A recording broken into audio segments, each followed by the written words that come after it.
This is a voiceover report on at 1 o'clock Saturday the 3rd of September. I'm not quite going to make it out to Birdsville for the races, but I'll certainly watch the party coming back when the race is finished on the weekend. And this is my report basically for Friday the 2nd of September. Now, I'd just like to do a weather report out here in sunny western Queensland. Beautiful clear day. Night time under the stars, getting down to about 8-9 degrees, which is lovely for sleeping. Absolutely gorgeous, and Scrambles crawls into me swag with me and snuggles up. And at the moment, it's probably sitting on a comfortable 30-35 degrees. And every so often, there's a windstorm goes through this lovely little town that it'll just about fill up every pore on your arm as it goes through. But it's only every so often, luckily. But there's some willies, which is like the thermal whirly birds that pick up all the dust in the paddock and go up into the air, a bit like the old tornadoes. Not as bad as the tornadoes in America, but they're Australia's little dust storms. But very warm. And well, anyway, I'll look forward to it being a nice 9 degrees again tonight. Well, just a bit of an update on yesterday's events. Scrambles and I spent about 2 hours in Quilpie in the library, doing emails, answering comments and questions and so on, and checking the blog site. And then in between time, I caught up with a local opal miner in town there, and we left for Windorah at about lunchtime, full of fuel, and ran out of fuel on the way, about 30 k's short of Windorah. But I've got spare fuel with me, so we put that in, and everything was going fine. And middle of the road, a bit further down, they widened the road and they put an emergency runway in for light planes to land on.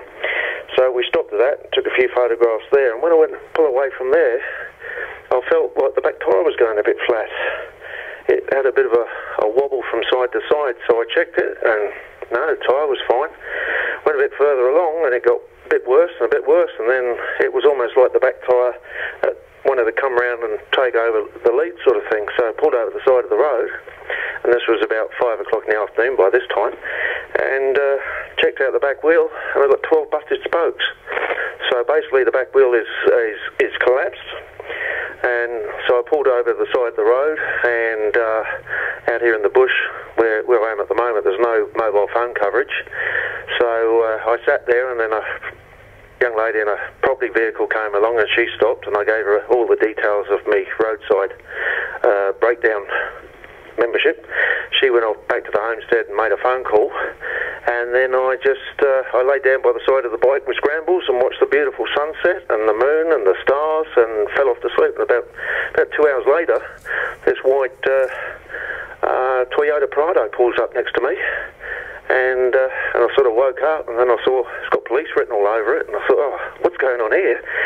Anyway, the boys in town had come out to pick me up because the RSCQ bloke was 100 k's out of town in the other direction. So they came out, and we threw me bags in the back of the paddy wagon, and they were all in civvies. They'd been fishing all afternoon, can you believe it? And they gave me a lift back into town here at Windorah. And the publican here, it's a small world when you get out the bush. It's a big country, Australia, but you never know who you're going to bump into that you've met somewhere else. And anyway, Ian, the publican here, he just let me roll my swag out the back, and it's been very helpful. And I'm now on the phone trying to track down a whole spare wheel for my scrambler, and then I'll have that shipped out from Brisbane, and that might take 2 or 3 days. But in the meantime, I'm having a relaxing time. The beer's cold, the food's great. Scrambles has met some more friends, and 2 blokes in town have offered me some work for a few days if I'm here. So I really can't complain at all. Anyway, that's the update, and hopefully we'll get some movies to you once I'm back on the road. At the moment, no mobile phone coverage, no internet out here, and but I'll certainly be compiling something to put in the mail back to base in Brisbane, and you'll be able to follow me from there. All the best for now, anyway.